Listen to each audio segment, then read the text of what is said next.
Hola, buenas tardes. Les saluda Oscar Cabrera Mendaño, presidente de la Federación Latinoamericana de Enfermería y Cuidado Intensivo. Agradecer la invitación a los comités organizador que me permitió estar hoy con ustedes. Bien, hablaremos de un tema muy importante que es la intoxicación por beta bloqueadores desde la perspectiva de la terapia intensiva. No existe mucha bibliografía en cuanto a la parte epidemiológica. Encontré algunos datos de 2004 donde hablaban de 17.057 casos de exposición. Una cuarta parte es no intencional en niños menores de 6 años. El 14% es una intoxicación grave. Generalmente hablábamos de un índice bajo a muerte, derivado a que en muchas ocasiones se detecta a tiempo, ¿no? Y bueno, muchas de las causas tienen que ver con situaciones un poquito más de lisis, pero lo que nos preocupa, nos atañe un poquito más es la parte dentro de las unidades de cuidados intensivos, en donde desafortunadamente los errores por medicación, como bien lo marca la Organización Mundial de la Salud, es uno de los principales factores que preocupan en eventos adversos a nivel mundial. Entonces, aquí se puede generar algunas sobredosificaciones por medicamentos LASA, por ejemplo, aquellos medicamentos que son similares, que no tienen identificado precisamente las dosis, o que hay un error, sobre todo en aquella parte de los expedientes electrónicos. Sin lugar a dudas, existen dos subtipos. Hablamos de unos beta que actúan más a nivel de corazón, tejido adiposo, los beta 2 que están un poquito más en el músculo liso, preferentemente bronquial y vascular. Hablamos que son fármacos antagonistas precisamente de los receptores beta adrenérgicos. Se utilizan ampliamente en el manejo de la hipertensión arterial, angina de pecho, arritmias, por ejemplo, propanolol. En algunos casos se puede utilizar como profilaxis en la migraña, no siempre, pero bueno, hay algún dato que lo pueden utilizar. O tópicamente para el manejo de glaucoma, como es el caso del timolol, pues lo podemos buscar. Ya hablábamos de los beta bloqueadores cardioselectivos beta 1 o los beta bloqueadores no cardioselectivos beta 1 y beta 2. Bueno, aquí hay algo muy importante. Vemos aquí una escala de medicamentos. Vemos la vida media más o menos en promedio, la liposolubilidad, precisamente la biodisponibilidad, el rango de dosis, esta parte que es muy importante aquí, de repente tener siempre, yo les comento algunas escalas, algunas gráficas o algún vademecum, y sobre todo que tuviéramos en las terapias este tipo de tablas que nos permitan saber y orientar sobre todo a la gente nueva o inclusive a nosotros mismos. De repente hay pacientes que no manejamos tan frecuentemente y de repente se nos puede ir un poquito cuáles son esas dosis tope, ¿no? Hablamos que precisamente en estos clasificación de los beta bloqueadores, por ejemplo, los no selectivos, hay una disminución de la presión arterial, un aumento de gasto cardíaco, taquicardia, disminución de las resistencias vasculares periféricas, puede haber vasodilatación, disminución de la poscarga. Aquí vemos algunos medicamentos que nos pueden generar. En los antagonistas, por ejemplo, los selectivos A1, podemos encontrar disminución de la resistencia vascular periférica, disminución del ortono venoso, disminución de la presión arterial. A nivel de tracto genitourinario podemos encontrar disminución de la resistencia uretral, disminución de los síntomas urinarios relacionados con la hipertrofia prostática, y tenemos aquí algunos medicamentos de los cuales podemos encontrar el plasticina. Por ejemplo, aquí en los selectivos ADO podemos encontrar aumento de la presión arterial, podemos encontrar algún efecto contrario, aumento de la frecuencia cardíaca, disminución del centro termorregulador, disminución del vómito, disminución del centro respiratorio, aumento de la elevación ADH y aumento de la actividad motora. Y aquí vemos algunos medicamentos, ¿no? Los beta bloqueadores con ACI, aquí vemos algunos de los efectos, sobre todo a nivel de las catecolaminas. Y bueno, por ejemplo, en los cardioselectivos también algunos otros medicamentos como pudieran ser el atelonol, el betalol. Entonces, si se dan cuenta, nos encontramos ante un gran número de medicamentos precisamente que deberíamos de conocer de manera eh, muy significativa precisamente, y que bueno, eso nos permitiría precisamente saber cómo actuar en algún dado momento. Sin embargo, sabemos que la farmacopea es muy extensa. Por ejemplo, aquí vemos los beta 1, los beta 2, los no selectivos o los cardioselectivos, cómo pueden aumentar, por ejemplo, el beta 1 a nivel cardíaco, disminuye la fase de eyección, disminuye la parte refractaria, aumenta el aporte de oxígeno, aumenta el consumo de oxígeno, a nivel de riñón aumenta la renina, obviamente hay aumento de la vasopresina. Por ejemplo, los beta 2, hablamos de que hay una broncodilatación, vasodilatación, un glucogénesis, aumento de glucagón, perdón, temblor, hay ansiedad. Entonces, Es importante, como yo les comentaba, es contar con estas tarjetas de manera emergente que nos puedan ayudar. Porque es importante conocer la farmacocinética porque con base a ello podríamos saber cómo actuar. Por ejemplo, el volumen de distribución es de 4 a 10 litros por kilogramo, más o menos. El metabolismo es más hepático. La eliminación es renal. Entonces, es importante el metabolismo porque en algún momento cuando se hace una descontaminación, podremos saber si el medicamento nos va a servir o no con una descontaminación enteral, por ejemplo, ¿no? La eliminación renal se encuentra prolongada su eliminación en cardiopatías, insuficiencia renal hepática y hipotensión. La absorción rápida y completa es vía oral. La concentración pico que se da en los medicamentos generalmente es de 2 a 5 horas. Eso es importante porque una vez que se hayan ingerido, podríamos saber en cuánto tiempo vamos a lograr a ver el efecto que se puede dar. Entonces es importante aquí el tiempo de intervención que sea lo más rápidamente posible. La unión a proteínas es del 90 al 98%, por lo tanto vemos que puede generar graves estragos precisamente a nivel del cuerpo y es por ello que ahorita vamos a ver algunas situaciones, ¿no? Aquí vemos, por ejemplo, otra escala precisamente de las propiedades, en donde vemos la biodisponibilidad como fracción de fármaco. Hablamos un poquito del tiempo que alcanza la concentración, por ejemplo, si es hepática, si no es hepática.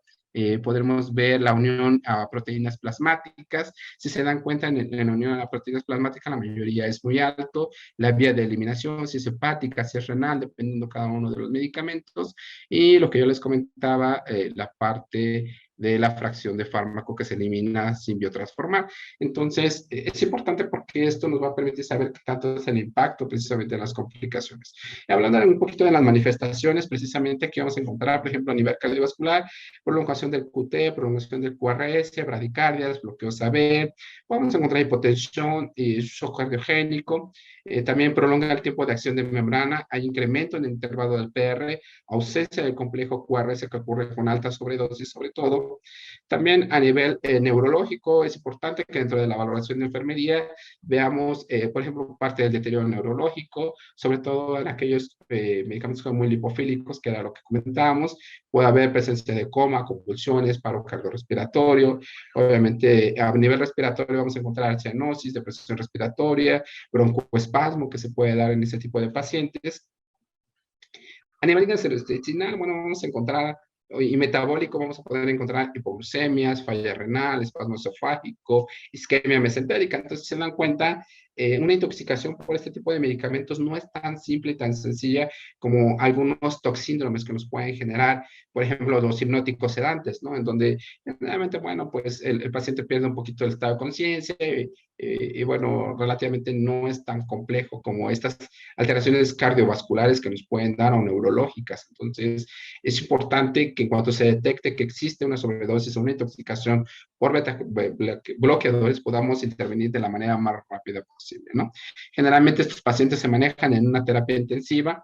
Aquí vemos parte de las metas del cuidado, en la parte neurológica, la alteración hemodinámica, el deterioro del grado de intoxicación y hay que saber si nuestro paciente está en una intoxicación leve, moderada o severa, porque esto nos va a permitir saber cómo podemos actuar. Por ejemplo, leve, desde la monitorización, la parte de de la fluidoterapia, de cristaloides, la mejor administración de algunos medicamentos como la atropina, como el glucagón, infusiones de gluconato de calcio que te vamos a revisar. En una moderada, mejor ya vamos a tener que utilizar vasopresores, algunas terapias de hiperinsulinemia y glucemia. Y en la severa, bueno, pues a lo mejor ya necesitamos emulsión lipídica que nos permita precisamente absorber y extraer ese medicamento, inclusive ya el uso de marcapasos, balón de contrapulsación intraórrico y también esa terapia de hiperinsulinemia y glucemia. Precisamente en la parte de la descontaminación vamos a encontrar precisamente, va a tener que ver mucho y tenemos que preguntar en qué momento, si fue de autolisis esta parte, bueno, o si fue una sobredosis, bueno, que se haya dado de manera iatrogénica dentro de las terapias intensivas. Bueno, es importante saber hace cuánto se administró medicamentos. El medicamento ya lleva más de 2 horas, pues generalmente ya que hagamos un lavado gástrico, no vamos a encontrar mucho residuo, ya se absorbió algo. Recordemos el tiempo de absorción de este medicamento, dentro de 2 a 5 horas en promedio, entonces ya no vamos a encontrar mucho. Realmente el lavado gástrico ya no nos va a servir de mucho. Si tenemos menos de esas 2 horas, pues nos ayuda a extraer todavía restos de medicamentos. Es importante que en este caso podemos utilizar carbón activado si se aplica, podemos utilizar 1 gramo por kilogramo, una unidosis, generalmente para extraer. La multidosis, bueno, un efecto de eliminación total. Esta multidosis, bueno, va a depender mucho también del grado de intoxicación que tenga el paciente. Siempre se recomienda el uso de un catártico, precisamente dentro del manejo del carbón activado. Y bueno, generalmente para enfermería es importante que lo ideal es que tuviéramos al paciente en decúbito lateral, no en decúbito en semifóbula, como generalmente lo manejamos, y es por esto. Aquí vemos precisamente porque se ve la curvatura anatómica del estómago, y esto nos permite precisamente que tenga una mejor, tanto en el lavado gástrico, que pudiéramos tener una mejor extracción, ¿no? Bueno, podemos utilizar azul de metileno que inhibe la gluaniloxiclasa. Aquí podemos utilizar 2 miligramos por kilogramo en bolo, 50 mililitros con solución glucosada al 5%. Lo podemos pasar a 20 minutos o podemos meter 1 miligramo por kilogramo en hora en infusión. Esto debe estar muy controlado, sobre todo para los grados severos o moderados. También podemos utilizar algo muy importante que es el cuidado de la hiperinsulinemia, euglucemia. Esto favorece la entrada de calcio intracelular que mejora el inotropismo y aumenta la resistencia vascular, además del potencial de acción de glucagón. Y aquí finalmente lo que se hace es una infusión de insulina, generalmente 1 unidad por kilogramo por hora, que son 10 unidades por mililitro más o menos normal. Y bueno, esto lo podemos utilizar en solución dextrosa. Entonces, por eso se habla de una hiperinsulinemia o glucemia. Entonces, tenemos que elevar, pero también tenemos que controlar con estas infusiones. Entonces, esto genera muy buenos resultados. Otro de las alternativas que podemos trabajar dentro de esto es la emulsión lipídica. En este caso, la indicación de la administración de la infusión lipídica, iniciar la emulsión lipídica al 20% a 1.5 mililitros por kilogramo en 2 a 3 minutos, por ejemplo, y después continuamos con una infusión de 0.25 mililitros por kilogramo por minuto en bomba de difusión por hora. Es muy importante que recordemos que todos estos protocolos, muchas ocasiones se generan algunas modificaciones porque a veces obviamente se están implementando diversos protocolos en cuanto al manejo de repente de algunas dosis de medicamentos, pero bueno, estos son algunos lineamientos un poquito de lo más estandarizado, y sobre esto tendríamos que consultar de repente cómo manejan el protocolo dentro de nuestra institución. Pero bueno, utilizar emulsión lipídica es porque estamos hablando de una intoxicación ya severa y en donde realmente requerimos un tratamiento muy rápido. Por ejemplo, aquí nos hablan un poquito acerca de este artículo precisamente del shock refractario, sobre todo porque obviamente sabemos que tiene una elevada liposolubilidad. Aquí lo que buscamos es modificar el volumen de distribución del tóxico del tóxico, perdón, y generar ese efecto de esponja precisamente con la emulsión. Debido a la alta liposolubilidad en el torrente sanguíneo, se genera la movilización del depósito celular del tóxico al aparato cardiovascular hacia el espacio extracelular, y esto disminuye el tóxico en el órgano diana y obviamente se aumenta en el plasma, ¿no? En este caso, por ejemplo, es muy importante en aquellos shocks refractarios, un bolo único de 1.5 mililitros por kilogramo de emulsión lipídica al 20%, 100 mililitros para 60-70 kilos aproximadamente. Les digo, estos son como cálculos que tenemos que hacer, seguido de una infusión de 7.5 mililitros por kilogramo, que hablaremos de unos 500 mililitros aproximadamente para un paciente de 70 kilos en 1 hora, y se puede repetir esta infusión. Una dosis total máxima de 1.100 mililitros es muy importante porque también podemos generar otras sobreintoxicación aquí, ¿no? Entonces aquí vemos algunas cifras que nos pueden generar, sobre todo las dosis que podemos utilizar. Es importante, dentro de algunas precauciones como profesionales de enfermería y de cuidado que tenemos que dar, no utilizar adrenalina, ni vasopresina, ni lidocaína en arritmias ventriculares simultáneamente, no añadir electrolitos de medicamentos a la infusión, puede utilizarse simultáneamente con insulina o con glucosa, que lo veíamos hace rato, ¿no? Entonces, es importante aquí, inclusive, dentro de los efectos secundarios, hacer un hemograma precisamente para evitar o buscar datos de hipercoagulabilidad, disminución de sodio, hiperamilacelemia, ver datos de hemorragia o hipertrigliceridemia que nos puedan generar precisamente como efectos colaterales esto. Es importante también dentro de los cuidados de enfermería conocer si el paciente es alérgico al huevo o a la soja, porque bueno, son parte de los elementos básicos o que se generan dentro de este tipo de emulsiones lipídicas, ¿no? Entonces, si el paciente está alérgico a esto, pues no podríamos utilizar y tendríamos que buscar alguna otra estrategia, tener mucho cuidado en el manejo de este tipo de pacientes. Bueno, finalmente aquí en la parte ya de hacer un poquito el resumen de este tema, bueno, pues esta es una de las guías que precisamente acabamos de consultar, precisamente de la revista de Tóxico, es del 2020 precisamente, en donde nos dicen, ellos nos sugieren que como todo paciente cuando llega o está, si está en la terapia intensiva, pues a veces, si son pacientes que ya se van a egresar, bueno, pues tendríamos que vigilar, o si es un paciente que nos lleva a urgencias, como siempre ver el ABC, hay que ver cómo está la vía aérea, la ventilación, la circulación, el estado neurológico, si está deteriorando o no. Es importante investigar, como yo les comentaba, cuánto fue lo que se administró, a qué horas se administró, cuánto tiempo. Hay algunos medicamentos por ahí que tienen inclusive capa entérica, entonces a lo mejor eso nos podrían dar un poquito más de tiempo, ¿no? Y si el paciente no tiene una sonda nasogástrica, bueno, colocar. Hay un otro tipo de sondas que son un poquito más gruesas, que son muy específicas para poder extraer cuando son intoxicaciones por medicamentos, por lisis, que la verdad nos ayudan. Desafortunadamente muchos hospitales no precisamente lo tienen. Y recordemos, importante, entonces el lavado gástrico, colocarlo en el cúbito lateral para darle esa parte anatómica al paciente. Y bueno, aquí va a depender mucho de las medidas en las que se encuentren, ¿no? Por ejemplo, de primera instancia, pues los líquidos endovenosos, recordemos una reanimación un poquito más restrictiva, 10 mililitros por kilogramo, de manera a los cristaloides. Hay que evitar y vigilar la sobrecarga pulmonar, es muy importante. Recordemos que esto en algún momento puede generar algunos broncoespasmos, hay algunos efectos pulmonares, y es importante evitar esta sobrecarga pulmonar.